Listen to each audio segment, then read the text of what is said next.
Hi everyone, welcome to episode 2 of JB Commentary. Today I'll be discussing the upcoming Charlo and Plant doubleheader. But before I start, I just want to say thank you for taking the time to watch my analysis. And if you're a fan of the beautiful sport of boxing and want to see some unbiased, detailed fight reviews and storyline explanations, please subscribe and turn on your notifications to give you a shout for when I post. This upcoming card is an interesting one because this doubleheader is set up as a prelude to a planned showdown between the former two-division world champion Jamal Charlo and former 168-pound world champion Caleb-Plant. Both contenders have been set up with must-win warm-up fights, and if successful, we can finally be treated to a high-level matchup that's been 2 years in the making. This particular card is very interesting to say the least because our two headliners have a bit of a juicy history with one another. So, just under 2 years ago, Caleb and Jamal had a very physical clash backstage at the weigh-ins of the Spence and Crawford title fight. Let's take a look at what Caleb-Plant had to say on the matter.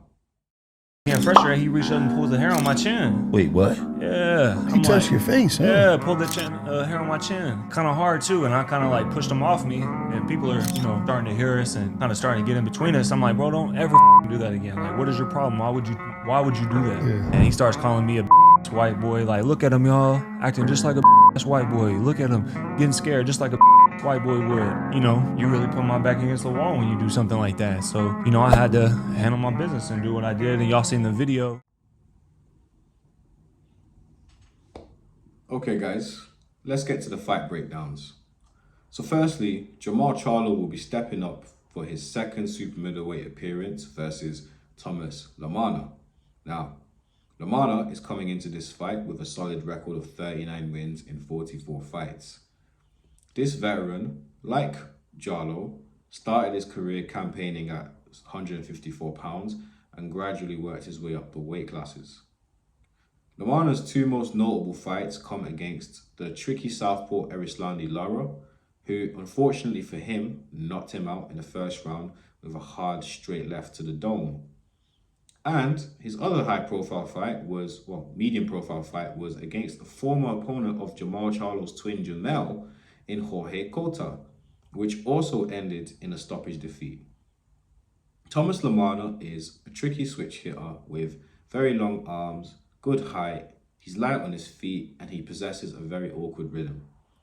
Thomas is a tough night's work for any up-and-coming prospect because he does present a respectable level of threat and brings a lot of experience.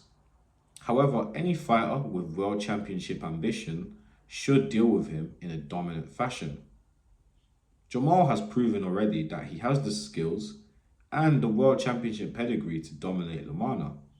He has very similar height, so there's not much of a disadvantage for him. He has excellent footwork, boxing IQ, he's got significantly more power and the aggression to take the fight to him and stop him in devastating fashion. However, this all depends on the state of mind of Jamal. Jamal's struggles with mental health have been highly documented. There's been the marital issues, the trouble with the law, the altercation with Plant, which was very public, and at one point, the issues with his twin brother, Jamal Charlo. All these documented issues play a part in derailing the career of one of the best talents in modern day boxing. A talent of this level having only 3 fights in 5 years is appalling. The pressure is on for this fight. Jamal is not only fighting to simply set up a grudge match with Caleb-Plant, he's fighting for his career. He's fighting to regain his reputation. He's fighting to establish himself as a top contender at 168 pounds. He's fighting to re-announce to the world that the Lion is back and ready to conquer a new throne for the 3rd weight class. All is riding in on this fight, and history shows that when the pressure is on, Jamal is more than capable of performing at the highest level and getting the win. However, I do not expect Thomas LaManna to go down easy. Now, you might think it's an easy bet, but Thomas is 33. He's had 2 previous mid to high profile fights and he got stopped both times. This right here is his final chance to make an impact in the sport and earn a nice payday. Being the one to take away Jamal's undefeated record would open doors for him. It could lead to a high profile rematch where there's lots of money in it for him, a showdown of Caleb-Plant where there's lots of money in it for him again, and world title opportunities down the line with, again, more big paydays to end his career. Everything goes down to money at the end of the day. Right now, Jamal is at his most vulnerable. He's got lots of ring rust, he's adjusting to a new weight class, and his mental health is still questionable. If at any time was a good time to get your hands on Charlo, it's right now. So I expect Thomas Lamana to train his hardest and bring his A game. This is not an easy black and white prediction, as there are a few variables that could affect the outcome. But I predict that the first few rounds will have a cagey feeding out process because of how awkward Thomas is and Jamal's nerves. But once Jamal establishes his range and timing, this fight will not see the distance. I predict a stoppage between round 6 and round 9. And if not, it will go to a decision win for Charlo. Thomas Lamana has a chance in this fight, but unfortunately it's not based on skill. It's based on emotion, luck, and a puncher's chance, which is why he's still a huge underdog. Now let's talk about the fight between Charlo-Plant and Armando Resendiz. I've seen a few Resendiz fights, and I would describe him as a good sparring partner if you're preparing for a fight with someone like Canelo Alvarez, because they do share a few common attributes. Armando is a come-forward, front-foot fighter with typical Mexican attributes. He's stocky, he punches well to the body, he swings aggressively with 2 to 3 overhand hook combinations, he's decent at cutting off the ring, and he's very good at fighting on inside range. Now, unfortunately, Armando lacks the head movement of Canelo, so I don't see him dodging many of Canelo's attacks when they eventually come. Armando has average power for a 160 pounder. This fight is at 168 pounds. If you're an average puncher at a lower weight class, how much more ineffective will your power be at a higher weight class against a natural super middleweight? Also, let's not forget, Caleb has survived 11 rounds of Canelo and 12 rounds of David Benavidez. These are two of the hardest hitting super middleweights in recent times. If Caleb can last that long against such powerful punches, what can you seriously expect Armando to do to him? Unless Armando gets on the juice, or Caleb gets caught perfectly with a 1 in a million shot, I do not see Armando's power bothering him in the slightest. Now, another flaw of Armando is his extremely short arms.